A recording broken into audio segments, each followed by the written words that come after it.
Only section, regular meeting of the South Lake Fire.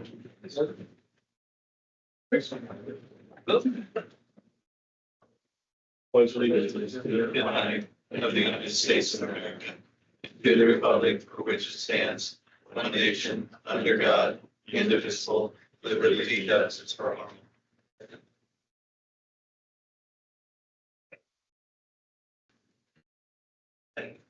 Open up the floor to anybody who has public comment on anything that is not on tonight's agenda. Anybody have anything from the public that's not on tonight's agenda? Consent agenda. Anybody have anything they need to pull from the agenda tonight? We would like to pull 5A, which is a presentation by Captain Creed. It's not able to make it today. And item 6B, which is the Loomis Benefit Assessment Oversight Committee meeting. We need a few more days to talk about it. Anything else from the board? Oversight, the benefits be Just that's all. 5A And 60B. Oh, okay. A motion to approve. I second it. the motion to approve the consent agenda with the change in the agenda for tonight. All in favor? Aye. Okay. Straight on to old business, South Placer Fire District Board policy updates. Yeah, so this is the second reading and approval of these 9 policies. You saw them all last month. I don't remember if there were corrections, but I believe if there were, they were made and they're ready for your approval.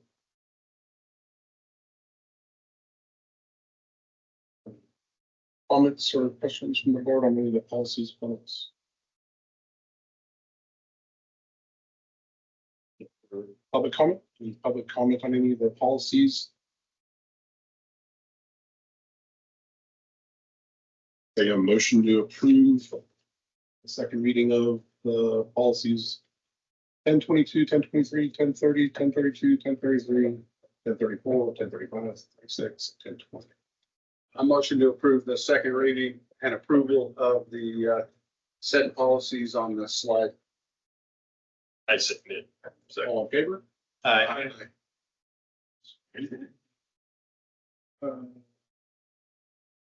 Resolution to adopt non-safety, unrepresented and safety management agreements. So you remember we brought these to you in February to approve because PERS is going through audits and you can't have single contracts under their law. We sent them off to them and they had additional amendments and corrections. They wanted us to make these new revised contracts or I forget what we call them specifically, resolutions, thank you, are now correct to the best that we believe and will send back to PERS upon your approval for hopefully final adoption of these resolutions. Some of the changes were clarifying the numbers, clarifying language on approval of who can approve education incentives. They're highlighted in the documents, but it was mostly technical edits and no changes to the resolutions. That's any substance. Any board questions or comments on the resolution? Didn't we visit this last board meeting and approve it? We did in February and then PERS came back with additional changes. Okay. Any other questions or comments from the board? Questions or comments from the public? Get a motion for this resolution. I have a motion for CalPERS 6C as presented. Can I get a second? Director Randall, how do you vote? Aye. Director Musso? Aye. Director Jason? Aye. Director Wendy Housen? Aye. Director Duncan? Aye. And Director Betos? Aye. And Director Gallegos? Aye. And this is 7. Strategic plan update. Yeah, so the board adopted the 24-29 strategic plan earlier this year and has requested regular updates. You'll see there a bar or a couple pie graphs and a bar graph, one for each of the goals, training, service delivery, community involvement, fiscal, and community risk reduction. Excuse me. Green is complete, yellow is in progress, and blue is not started, and we'll dive into each one of those a little bit. But this update is specific to items that were labeled critical, which indicates a 90-day window. Here's a chart of how many total are in each domain, the number of criticals, completes in progress and not started. And I apologize to the audience. We're still working on getting the IAB set up. Hopefully by the next meeting, we'll be good to go. The first one is training. You can see here we have formalize a training contract and develop a budget. I will hand this over to Chief Midling, who's going to talk a little bit about the training goal. Okay. Thank you for your time this evening. You don't just view that I haven't met before. I'm Chief Goodman, Battalion Chief on B shift. Also, in the training cadre lead.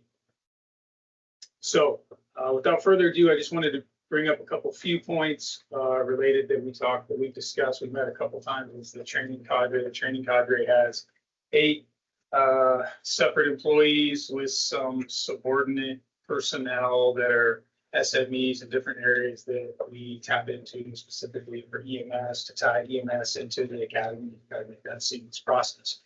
So our initiatives, right, our goal will be that our strategic programs to strengthen our department capabilities while delivering those measurable improvements is what we're looking at. So what do we mean by measurable improvements? And I'll discuss that succinctly in a little bit.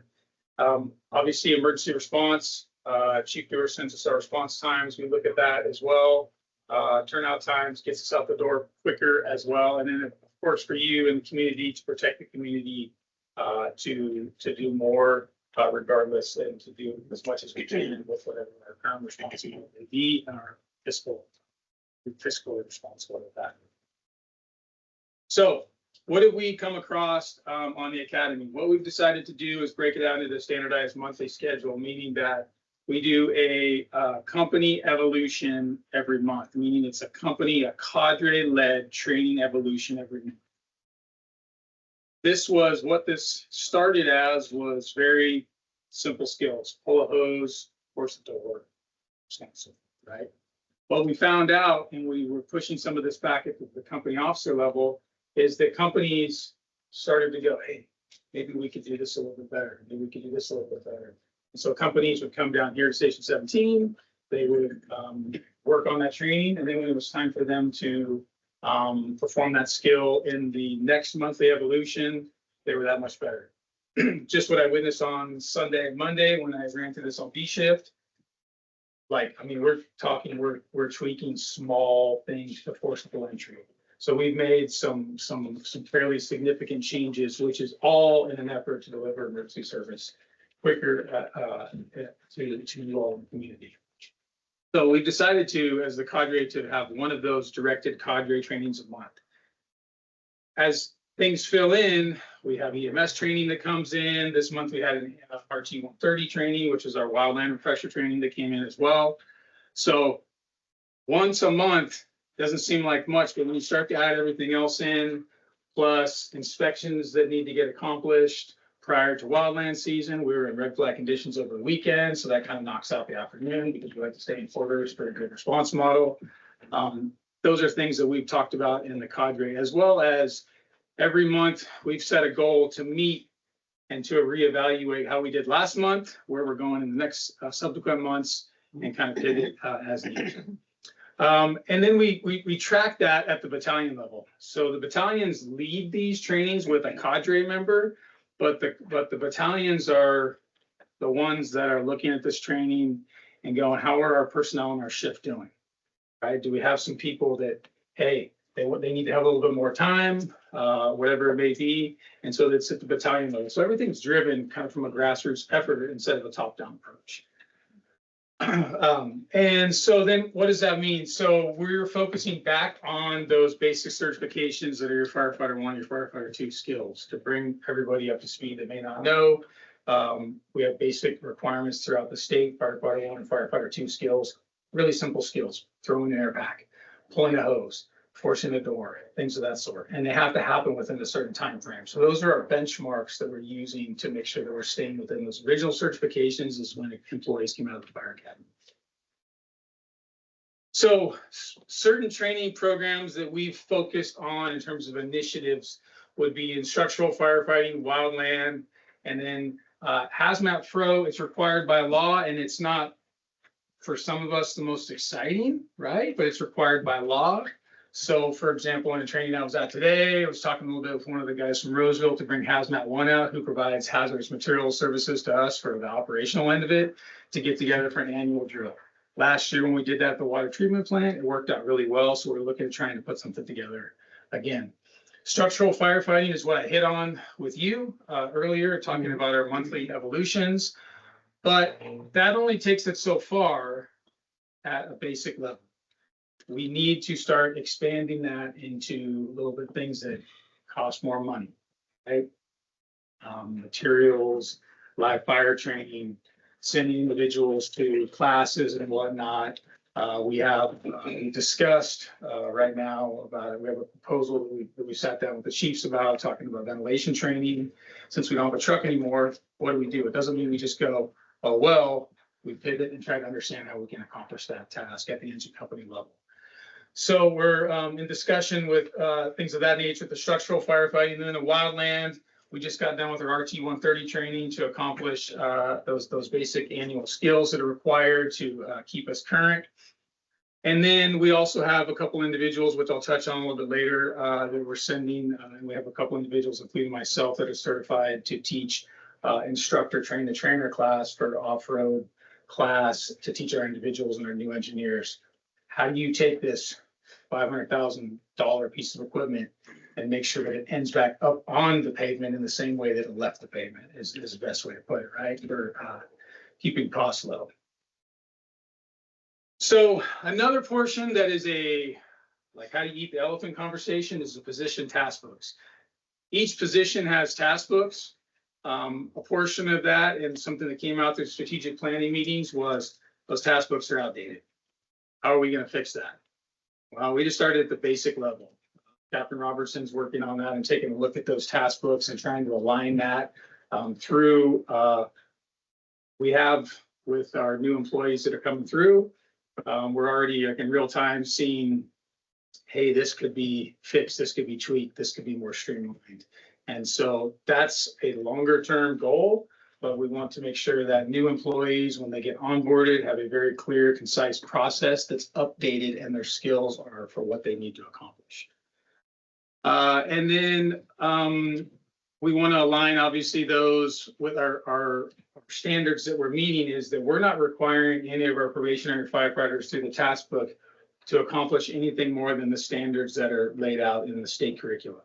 So State Firefighter 1, State Firefighter 2 curriculum, which is accepted at the academy level and accepted for our agency for onboarding employees. So one thing that we have, I would say, has been kind of it's been new, but it's been a benchmark. We have a couple apprentices here that have gone through the program. At our last academy is an in-house academy. This academy throughout my career has gone from show up and grab your turnouts to we'll figure it out on the job, right?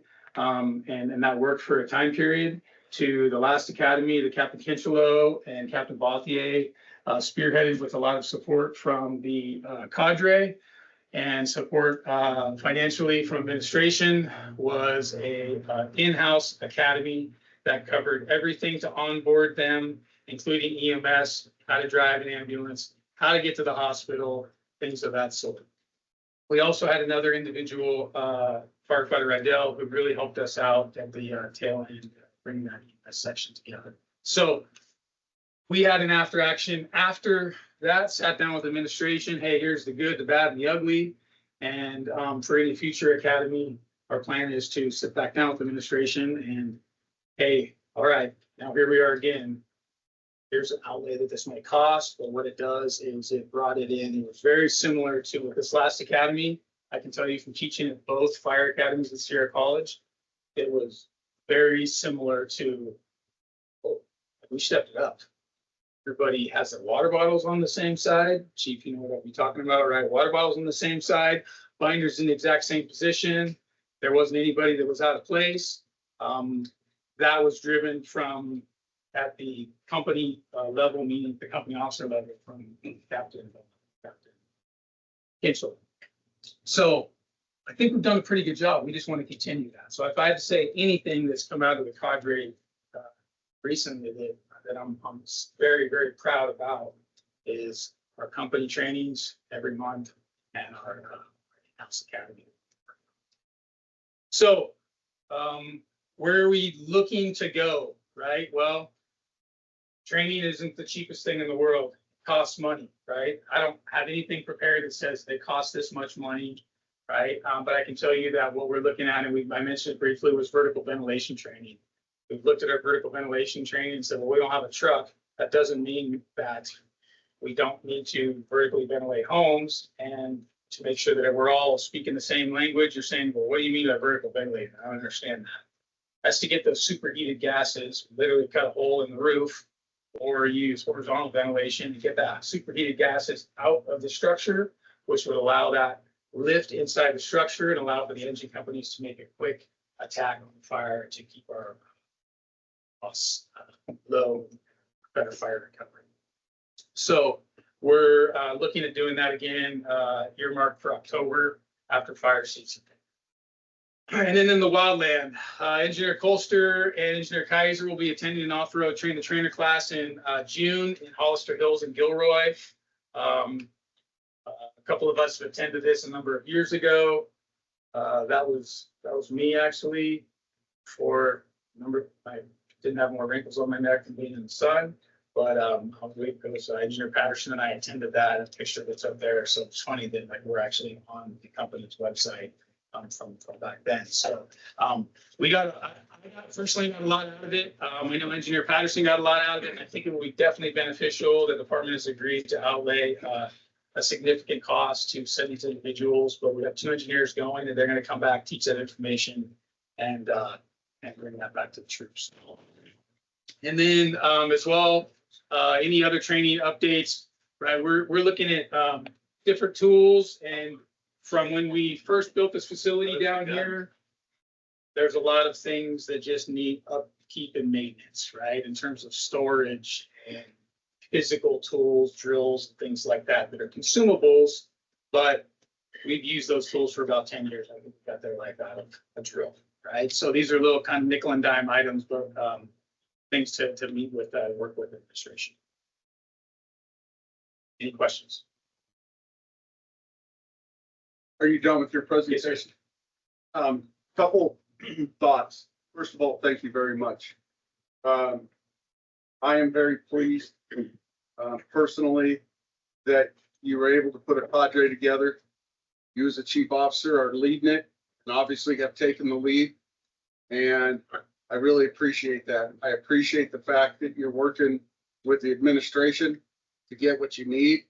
It's part of the strategic plan that you guys identified that we promised that we were going to work on and help you achieve those goals.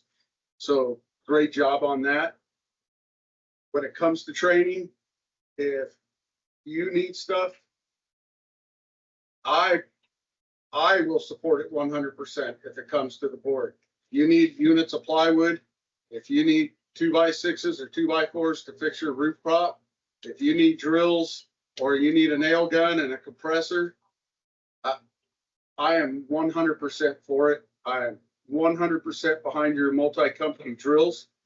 And I would just ask that you guys, and I don't know if you are, but if you're working with your neighboring departments, especially wildland preparedness, rescues into the canyon, all those things that we're going to do all this summer, that you guys start, or if you're not already working with your cooperators to get on the same page. So when you do get that mutual aid to whomever, that you at least know what they're doing and what their thought process is, so you can work yourself right into the operation. Yeah, we actually, this was pretty recent, 13th for the wild grab. RT 130, but it's, what we used to do in the county where we bring every single company, it's just logistically impossible, especially because of staffing situations. So they're doing one day of an A, one day of a B, and one day of a C. Base camps at the fairgrounds in Auburn. There's an IEP drawn up, and it's just what you said, right? There'll be yeah, it's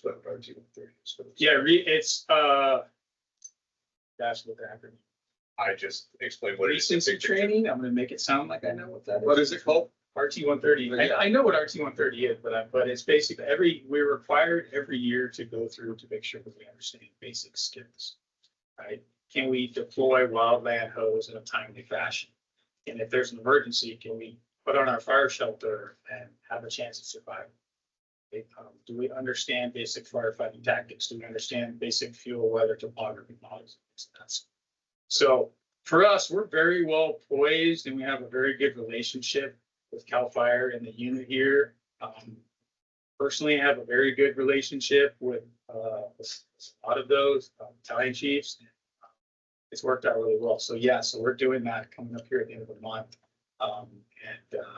So we definitely have access to that. I just wanted to acknowledge it and say thank you. It's kind of near and dear to my heart, working with your cooperators and providing the tools you need for training to do the basics. I mean,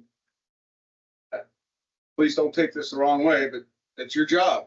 You owe it to the citizens. We owe it to the citizens to make sure we're providing you with the tools necessary so you can provide the best service you can possibly provide. So I just want to say thank you to everyone in here who's participated and put forth the extra effort, because you don't always get paid for extra effort, right?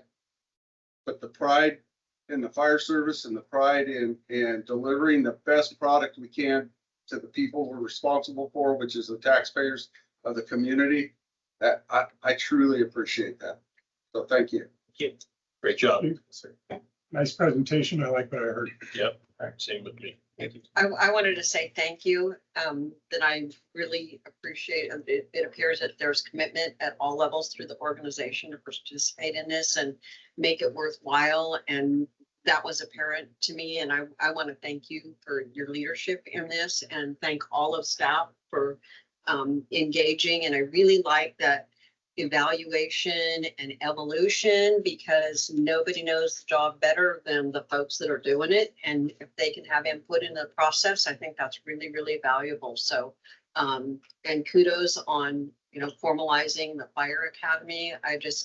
Good job, everybody. Thank you for leading this.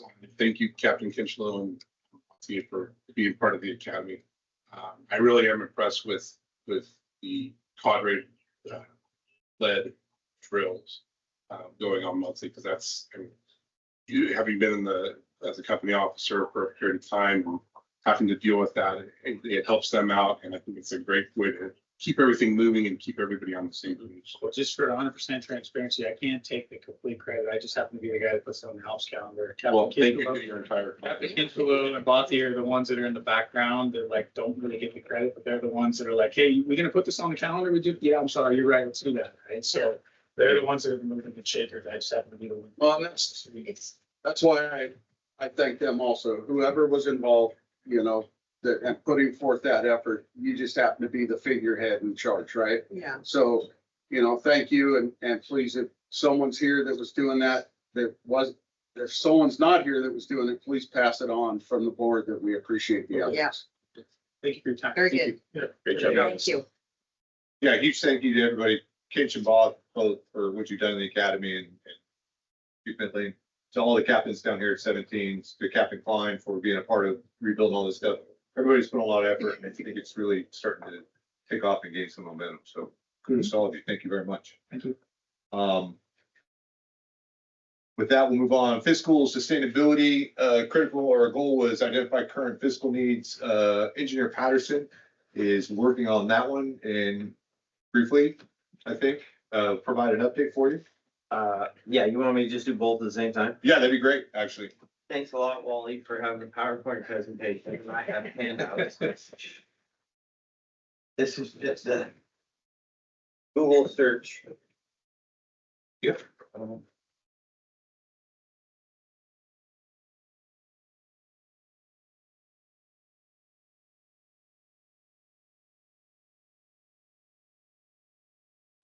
I need one, but there's 3 more if anybody wants. Anybody want to read one? This is just really accessible. Good evening. Here goes. You're all used to hearing me speak to you representing the members of the Sacramento Firefighter Local 522 as their unit representative. Tonight, I have been directed to report on 2 items from the strategic plan process as Engineer Patterson, not as unit rep. These are evaluating personnel costs and factors affecting employee retention in the fire service. And on the evaluating personnel costs, right shortly after we did the strategic planning process, we requested compensation analysis from the STAGNY, and we're still waiting on it. Comparing total compensation and benefits requires pretty complex analysis in order to compare departments' present day compensation in today's dollar values for all of the compensation. So they have to analyze, well, what's their retirement benefit or what's their healthcare and retirement worth in today's dollars. And they have to do that analysis and bring it all back in today's. We can't just compare, oh, what's your wage per hour? Because somebody could have a lower wage per hour and a higher total compensation because they have 100% medical for life. So getting that analysis done is taking them a long time, and there are unfortunately a bunch of departments, like I think they said 60 analysis they're in the process of doing, and we're just on the list. And we need that for the upcoming negotiations. So as soon as we get that, we will happily share it. I am constantly putting pressure as much as I can exert to try and get us moved up in that process. On the second item, the second item was factors affecting employee retention in the fire service. And on that item, I began compiling a list of factors based on my 35 years in the fire service. And I was doing that. As I was doing that, it occurred to me that this work has already been done. A simple Google search, which is what you have here, quickly compiles a list with references and citations. I didn't include them on here because it was just a bunch of stuff. But I didn't edit this at all. This is literally what came off of the internet. And the reason for that is it's not my opinion. It is kind of industry standard from sources like NFPA, various labor organizations, a bunch of other fire service organizations, Rescue One, fire related industry magazines and publications. So that's where Google and AI cites all this stuff.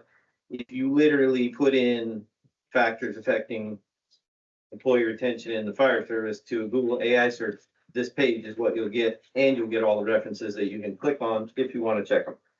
As my wife told me I had to do, because sometimes AI makes mistakes, as you will see when we get down to one of these, which is remote work as an option for firemen, which is, that's kind of probably not applicable. But in any case, I didn't write or edit these, and I'll go through them just real quick. They have it broken down into positive impact to retention, and that's compensation and benefits.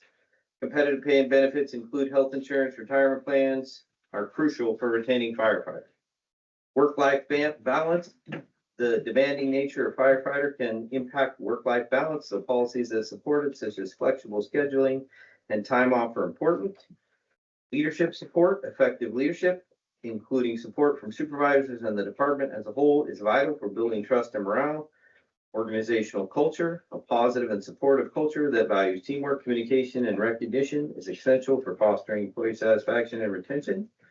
Training and development, which we just got to hear about, investments in training and development. Opportunities can enhance job satisfaction and career advancement prospects, leading to increased retention. And career development, opportunities for advancement and promotion can motivate firefighters to stay with the department long term. Employee engagement, is creating a sense of belonging and making employees feel valued and heard, and increase their engagement and willingness to stay. Flexible work arrangement, this is the one that is probably not applicable, say. But I left it in there, full transparency, just because it'll come up when you do the search, saying about remote work options, which are not really applicable. It continued with factors that negatively impact retention. First one they had was poor leadership. Lack of support, poor communication, and ineffective leadership can lead to decreased morale and increased turnover. Mental health challenges, the stress and emotional toll of firefighting can lead to mental health issues, which can impact job performance and retention. Lack of appreciation, not recognized as appreciating firefighters' efforts can lead to feelings of being undervalued and increased turnover. Low pay and benefits, inadequate compensation and benefits can lead to financial stress and motivate firefighters to seek employment elsewhere. High turnover costs, the cost of recruiting and training new employees can be significant, highlighting the importance of retention. High workload and stress, excessive workload and high levels of stress can contribute to burnout and reduce employee satisfaction. The last was lack of communication. Poor communication within the department can lead to misunderstandings, frustration, and sense of disconnect. So those are just quick, pretty straightforward, industry standard factors that are pretty readily identifiable as things that can positively or negatively impact employee retention. And ultimately, it's up to the board with admin and labor to honestly evaluate why our retention problem is as bad as it is with these factors in mind. So that's pretty much all I have. Thank you. Any questions? Questions or comments from the board? Yeah, I'm just gonna say that I did Google it and I found it there and I found a lot of other resources and information that I'm gonna follow up on and probably follow up in one way or another. It was just, honestly, I have to give credit for my wife. Because she said, your opinion, my opinion, although 35 years of experience, is anecdotal. She said, if you want to give factors that are recognized, citable, and kind of universally accepted as factors, use citable sources. And so that's what I did. Will you bring that item actually up? I want to see what the actual task was,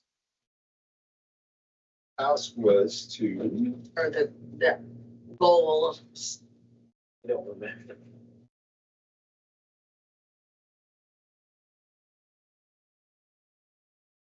research factors affecting employee retention.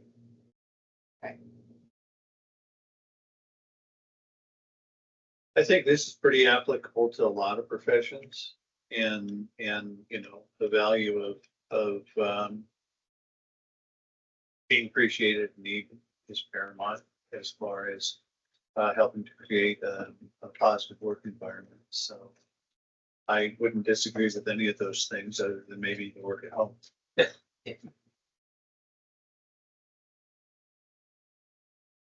So I'll just say that a lot of what's on here is in this strategic plan and we're working on them. And I said it in a meeting at one time. I think a lot of them will self-mitigate as we work through this process. It doesn't change overnight and it takes both sides.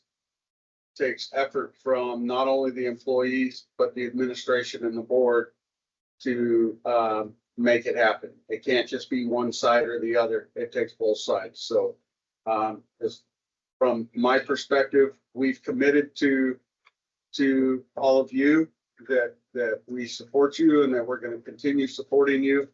Doesn't mean we're gonna give you everything that you want all the time, but if we are here to support you, and if you're here to support us or help meet halfway, then I think you'll see a lot more progress a lot faster. Yeah, the only other thing I think I could say is that it's extremely important to have really good mid management. And that goes up and down the spectrum. If you're in between and you're working for both sides to keep conditions great, you know, it's a tough job, but it's something that you have to do. And sometimes you guys have to make tough decisions and then move forward with them. So again, like Pete said, you know, everybody has a job to do. Board is certainly in favor of supporting positive work environment for you. So stay tuned. Anything else? Thank you, Pat, for doing the work on that, and thank your wife as well. But no, we're all Patterson. committed to getting through this process, and this was to me, this was a big chunk. Although it's one goal within the service delivery plan or in the strategic plan, I think it's major because it does affect everybody on a day-to-day basis. And we're obviously still committed to those discussions and working through this process. Thank you. So next item on there was survey current and former employees. We partnered with a firm called KB Communications. We offered the survey to all existing employees and anybody we had contact information for that had left the organization. With that, we got 14 members to interview. The survey results are on page 109. A lot of the themes that you'll see here, one of the biggest ones was training, which we're addressing, and the Cadre is doing a great job of. And there's a lot of other information that, good takeaways that I think we can take back and have good conversations with labor on how we're going to work to address those issues.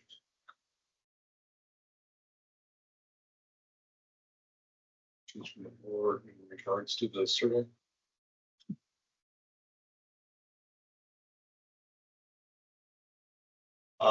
Strategic plan update, community engagement. We've got a number of goals here. Establish clear, consistent, unified messaging for the public. We're working with that with some members of the board and Cherry Spriggs from Meraki Communications. That's in development. We have not reinstituted our fire prevention programs in elementary schools because they're all getting out of school right now. And we're going to make a big push to do that in October during fire prevention week. We are looking to expand district hosted events, identify new opportunities to attend community events. We've been attending a lot more lately. And this is one of the ones where I think we'll never actually have a complete. So we're going to find a different phrase for that to say ongoing is yes. probably a great one. Perpetual or Yes, and I know, and I thank all the crews that are involved because we're seeing a lot more stuff come in where they want our involvement. And I think that's a byproduct of a couple of things. One of them is being out in the community more, and two, just being willing to be out there. So that's ongoing. Attend HOA meetings and provide district talking points. We're getting to more HOA meetings. I've got a list now of additional 4 or 5 that we're going to try to attend before the end of the year, and attend career days at local educational institutions. We just did that recently at Del Oro. We're usually involved in Granite Bay, and it'll be an ongoing process for those as well. Oh yeah, one more. Establish a formalized PIO program. We have a good idea of what the needs are for a PIO. We have a couple of different versions of what the cost would be, but we're trying to identify the criteria and the scope of the work of how that will play out. My hope is by the end of June, beginning of July, we'll have that all squared away to bring something formal to you as opposed to a PIO. Some way to have a formalized PIO in the district. I believe that's it for the strategic plan update for the critical items. How long have we not had a PIO? Since McMillan left, So 4 4 years.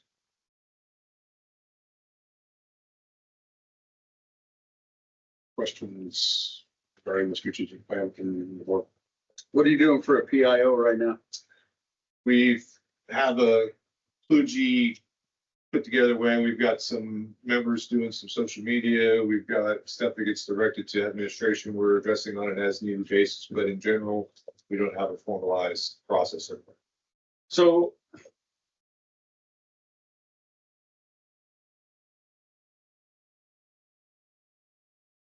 why can't it be on a rotating basis between your assistant chiefs, your deputy chief, and yourself.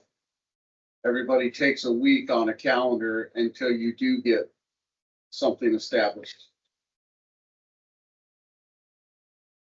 That's an idea.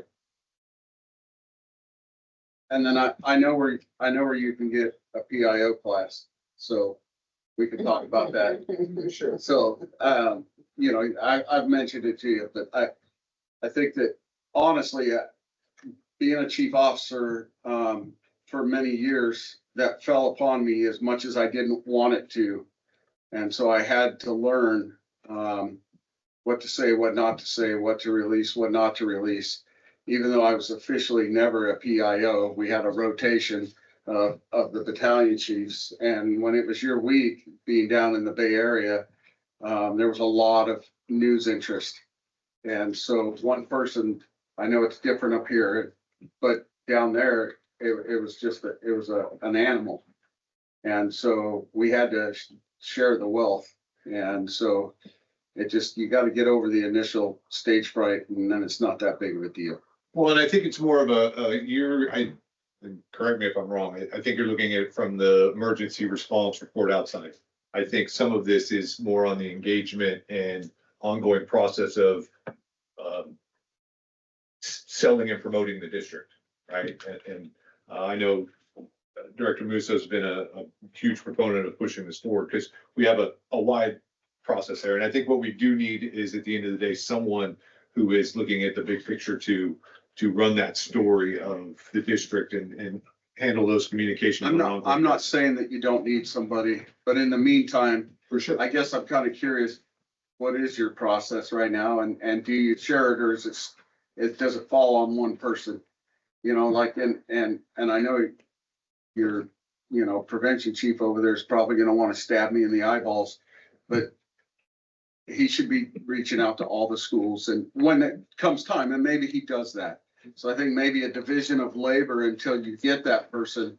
So we're making progress still, even if it's slow progress, at least we're not making no progress. Yeah. And so that's my concern. So We're working on it. sure you are. I trust you. Any other questions or comments from the board? If we had an event tomorrow at 4 a.m. tomorrow, and there's news interest, who represents the district? BC, probably. You said, I mean, I've had Channel 3 call me while I'm arriving at Crossfire, okay, but that's because the battalion chief's phone is to his Chief McMillan's phone.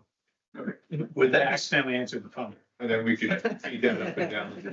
I mean, no, I get that, but I guess I'm kind of with Pete.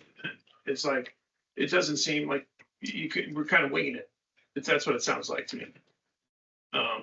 And I'm sure Pete, I'm sure Randy'd be awesome, but it's there's nothing written.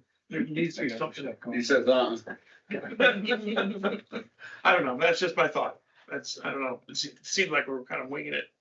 I know we don't have a lot of events, so maybe that's the reason, but it doesn't seem like we're prepared for it. and now we're gonna have one at 4 a.m. For public comment? I just had a question. When I was reading the agenda, it said you were considering getting someone from outside to do it. And I just wondered, Darren did a great job while he was here, but he was gone a lot. And I'm just wondering, for a district this small, why do we have to have a specific officer for that position? We probably don't at the end of the day, and that's kind of what we're looking into And to figure out. why would we hire somebody from without to do that? It's just a matter of publicity, really. So it seemed like an unnecessary expense to me, to the district, to have a special person. And Darren was on the lot, and he did a great job. And I'm sure he made good on it in his retirement. It's probably working for somebody out there. But he was a good representative, I'll put it that way. Any other public comments or questions? The board? Anything else you guys want to add? Okay. You-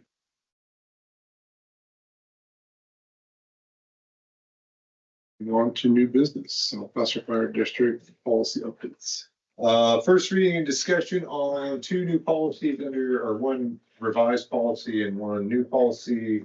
Controlled substance accountability has been updated and the county is providing leave behind Narcan. So we've taken a policy from one of our neighbors and basically tweaked a few things and brought it in here that's going to be coming to our district. No action on this, discussion or feedback. Could you expand on the Narcan? Yeah, they're donating a number of single-use nasal injectors to leave behind if somebody has a incident that we feel that they should have Narcan readily available. We can leave behind one and leave it for their family. Would that be something that would be stocked on the, with the EMTs? It'll go on the engine, Jess. So if you have a call for service where you're saying there might be kind of a future drug problem, you can ask the folks if they would like that, just in case of an emergency. Yes. And who's paying for that? The county. Have you run that by legal at all?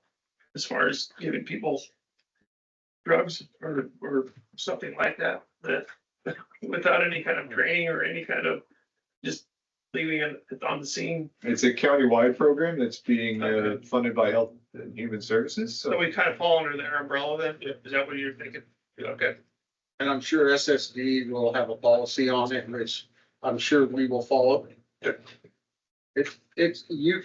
You can give Narcan easier than you can give aspirin, right? I mean, it's kind of like almost like a freebie now. Yeah. Any other questions or comments from the board? Any questions or comments from the public? Fiscal year 24-25 third quarter budget report. So revenue is at 63.3%. Remember, we gave 55% in December, 40% in April, and 5% in July. The 40% had not hit here, so that's why it's below the 75% for the year on the general revenue.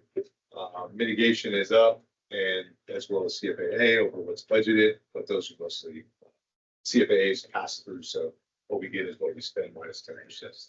On the expense side, salaries and benefits are at 68%. There's that CFAA number that seems high.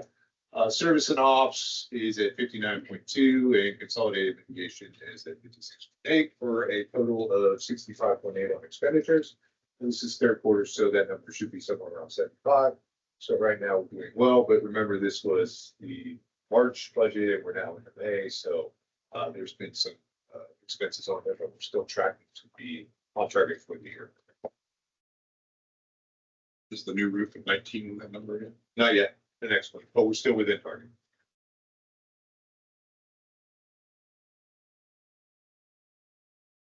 Questions from the board on the budget?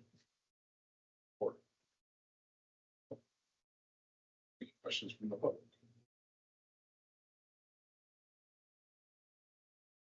Motion to approve the third quarter. I hear approve the third quarter agenda presented.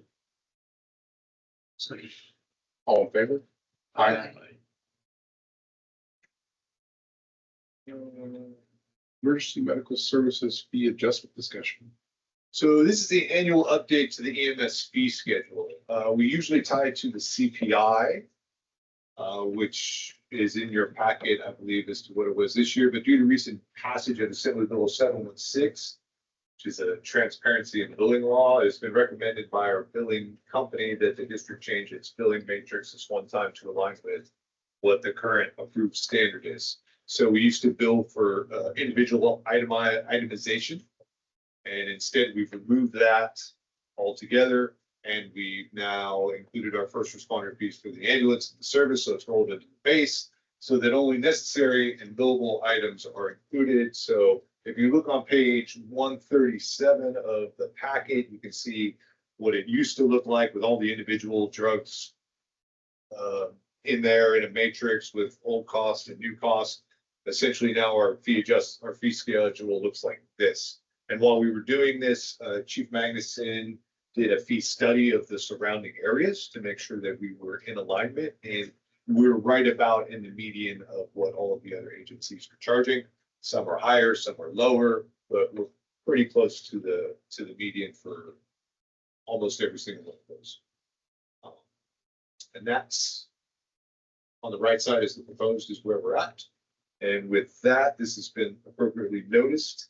It's a fee adjustment in the paper. This will be the first review of this. This will come back again in June for final approval of the schedule. So conversation, discussions, questions, this version.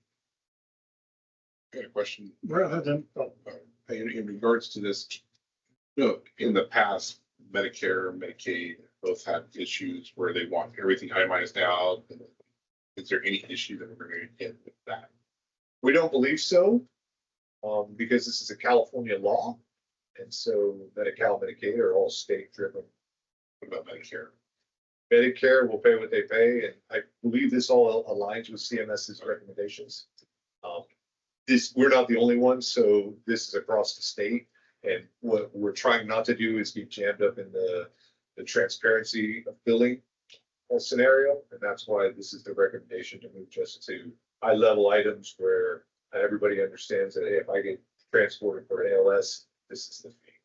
And all that extra stuff that could be considered a surprise after the fact, like, oh, you billed me for 2 aspirin and IV and whatever, all that goes away with just a flat fee that is. what is a flat fee for an uninsured person? The same. We bill the same across everybody. Now, what we get reimbursed becomes a question, right? For Medicare, Mags will shoot me for this one because I can't remember, but I think it's like 118 something or 180 is what Medicare reimburses us for a transport of just a flat fee. So that $2,655 goes down to 180 something right away for your Medicare patient. And Medi-Cal is less than that. Medi-Cal pays more because they're under a different program now. It's the PPG EMT. There's better reimbursement for Medi-Cal. We don't have a lot of Medi-Cal patients in the district. And there's, long story short is there's some challenges now to that PPG EMT. So that may not be around for long, but this is where we're at today. So just to be clear, so you charge somebody for an advanced airway, it includes everything that you used. Whether it's an ambu bag, a non-rebreather, all of the above, an NPA and OPA, you go through the entire, and you use it all, they get charged $275. Yep.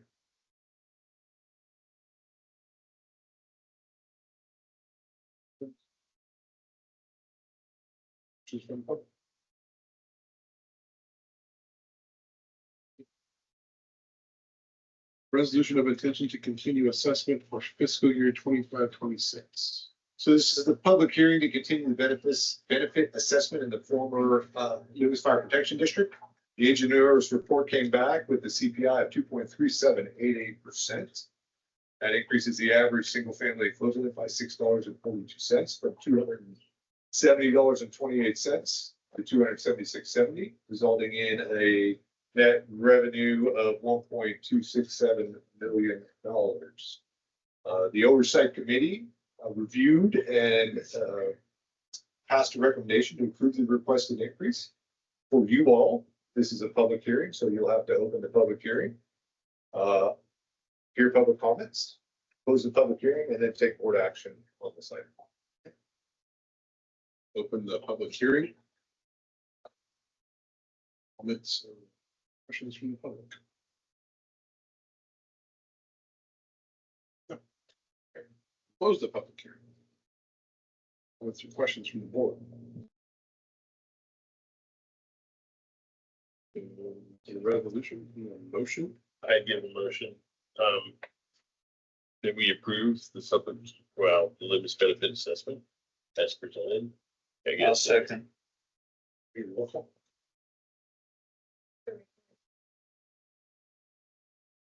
Aye. Director Gibson. Aye. Aye. Aye. Director Beta. Aye. Aye. Passes 7. Informational and discussion. All right. Call volume 340 in April, up a little bit from a year ago and up a bit less from the year previous. Right now, we're tracking about 8.2 to 8.5% more call volume year over year. Call by apparatus, engine 17, medic 16, running neck and neck, followed by engine 16, medic 19. Call by primary station, 17, 18, 15, 16, 19, 20. Spoken by district unit engine, and this is the one where you see who's responding to where. For the engines, 19 being the one that would share the different areas. That's by unit and by the ambulances. And we're watching this one closely to see the changes and bringing medic 19 down the hill to see what's going on there. So give us a few more months and we'll be able to report out on the impact of that. Next month, can we throw up previous months? So the month before they changed. Yep. What I'd like to ask is a quarter. So we've moved it March. So April, May, June. So how about we do that in July? Okay. 3 fires, 1 kitchen fire, 1 dumpster, 1 mutual aid. Here's our call response. Turnout time is trending down. Travel time is trending up. But overall total response time is continuing to move in a positive downward direction. Unit hour utilization, about 14-11% for the medics and averaging somewhere in the 4 to 5% range for the engine companies. Here it is tracked over time by unit. Did you, Yes. back on your response times, can we, is there a way we could bring out the difference from our medic 20 response times to our medic 19 response times?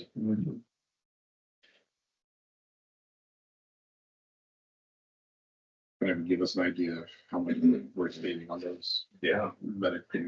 Again, is July good for that? Okay. Absolutely.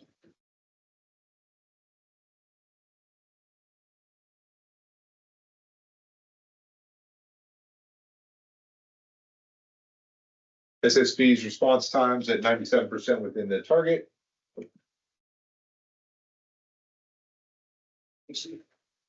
So on the prevention side of things, continues to be kind of at a more even level as it's been the last couple of months.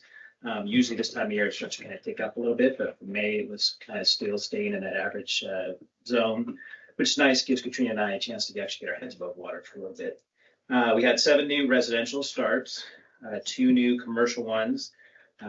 Remodels were at 6,000 square feet, which last month it was at 40,000 square feet. So that's a significant drop off on the remodel side of things. I'm not sure if people were concerned about tariffs or what's going on, but that was a significant drop. So it'll be interesting to see if that picks back up in June or if it stays at a low level. We received 44 set of plans, and then Katrina and I conducted 41 inspections with 0 re-inspections. On the facility side of things, Station 19, we have solar on the building, which is good. We have a new roof. We have solar complete. Now we start the waiting game with PG&E. So we've reached out to them to start the process, but what occurred, it'll take a couple of months before that actually is online and actually running. So, but it's all there. So that's good, good thing. The district partnered with the town of Loomis, and if you've driven by Station 18, you see there's a brand new cement sidewalk out front, which is great, looks really nice. There's a paper for the public to walk on. And then while they were doing that sidewalk, they also we partnered with them to do the ramp, the truck ramp as well. So crews have been doing a good job of coming out of the back of the station last week. They've got about 2 more weeks that they have to do that for, and they'll be able to utilize that new truck ramp. That was also cement So the longevity on that's gonna be a lot greater than what the asphalt was, which is good too. Looks great. It looks great. It looks nice. Yeah. The chief and I met with the UC Master Gardeners, continuing to kind of go over the new landscape plan for Station 18. They've got some preliminary drawings, just kind of site drawings, and they're putting together kind of a list of all the plants and different things that they're going to use. They'll be giving to us in the next couple of months.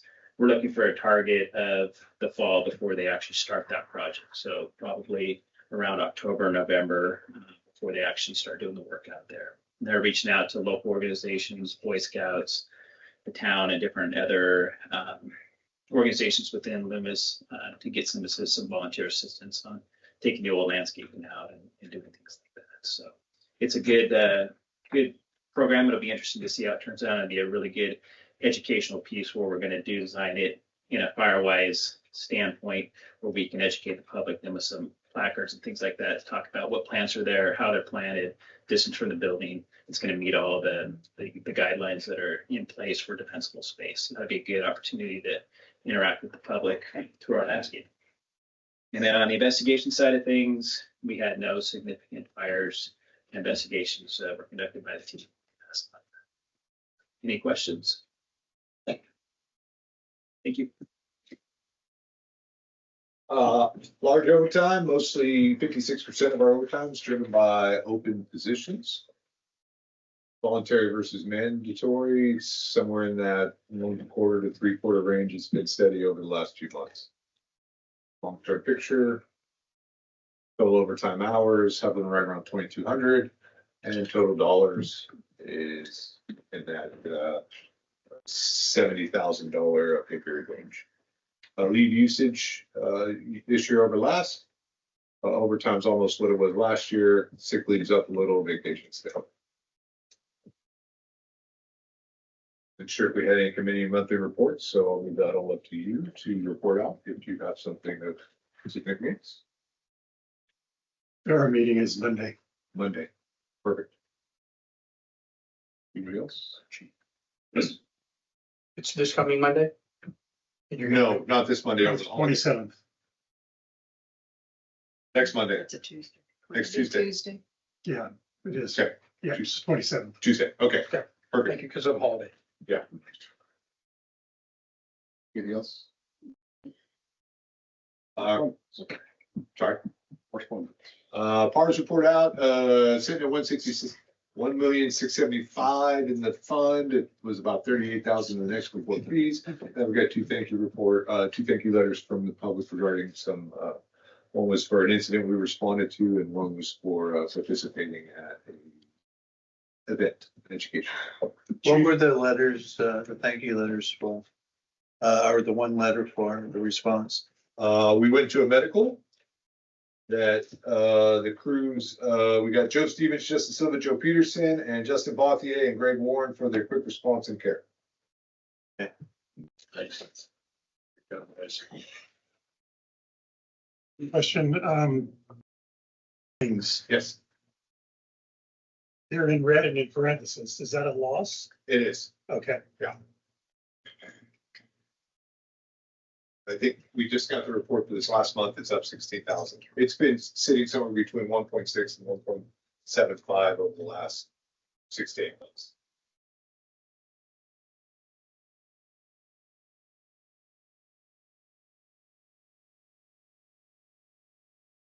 Oh, chief's report, sorry. Looking strange. Yeah, it's me.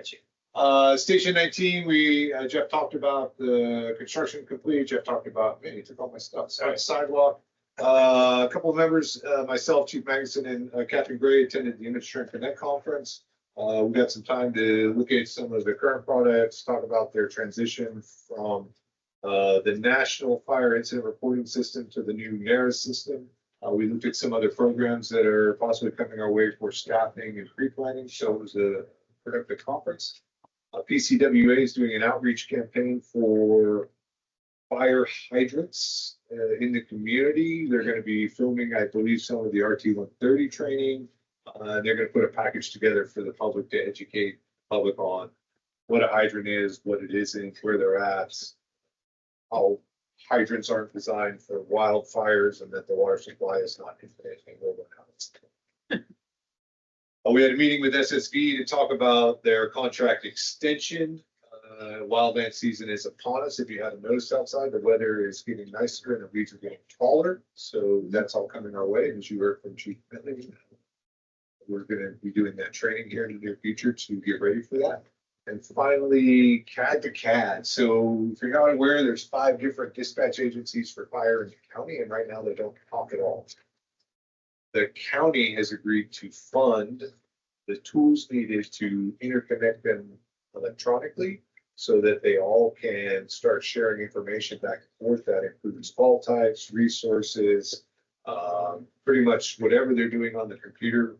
Each of these CADs will start to see and share that information. So for the membership, that means you'll start to see that calls for Rockland on Tablet Command. It's awesome. And then you'll also start to see the ability to reduce that reflex time of, hey, we've got a call at right on the border in Roseville or Rockland. Instead of waiting 7 or 8 minutes to pick up the phone or get on the radio to call, that'll be almost instantaneous, and hopefully that'll reduce that time dramatically. So the county's picking up that bill, so that's super awesome. So I got the chief report.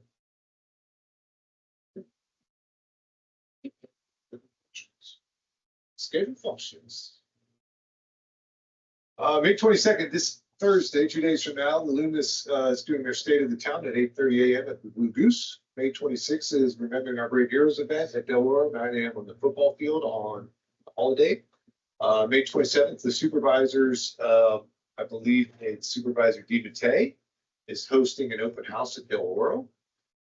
We have story time with Fire Station 18 on June 6th at the Loomis Library. June 9th through 13th, where the Fire Kids Camp kicks off. And we have an open house tentatively scheduled for June 28th. We'll get some more information on that tomorrow. June 28th. What station? Station 17, I believe. Still finalizing those details, probably get on your calendar sooner than later. What is station, story time? So the engine company goes over to the library and reads books to the children. That's a super cool event, and I think if you go all the way back in the slide, you'll see Captain Fuller and Engineer Cooney and Firefighter Johnson did it, took a picture. It's a great time. That the last time we did it, they actually had to take reservations because the demand was so high. And where is that at? The Loomis Library, right? Right now. Mostly across the street from the fire station. Okay. Right. It's kind of behind the Veterans Hall. Is that what it is? Can we get an email to the board, dates and times for all those? The DeBate thing, the Del Oro and stuff, so that if anyone wants to attend, they can. Sure.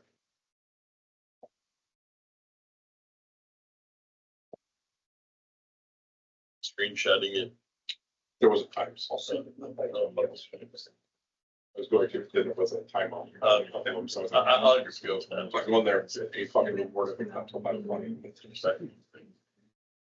40 staff comments. Comments from the board. We just want to note that this week is National EMS Week. It is. Chief Dear sent something out to staff, and I just want to note that for the public and let you know that that week is designated to show our appreciation to the EMS staff, and I wanted to note that publicly, and thank you. I second that. And we appreciate everything that you guys do for the community. I'd also like to thank 17's crew for coming out the other night to the event that was held over at off of West Lake for Firewise. That was great to have you guys come over and participate in that. We were able to reach out and talk to a lot of people from the public within that area. Really good thing. Future agenda items.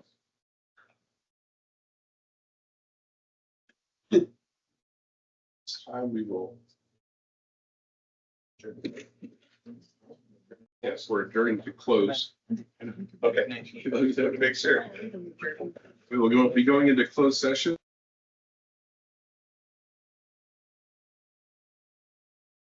Back on. So adjourn our closed session and open to our regular session, Open the doors. closed session. Yes. Yes. We have, one thing we have to report out of closed session is that we developed a negotiating team for the upcoming negotiations that will consist of legal counsel, the fire chief, and anybody else that legal counsel thinks they need to bring in process going forward.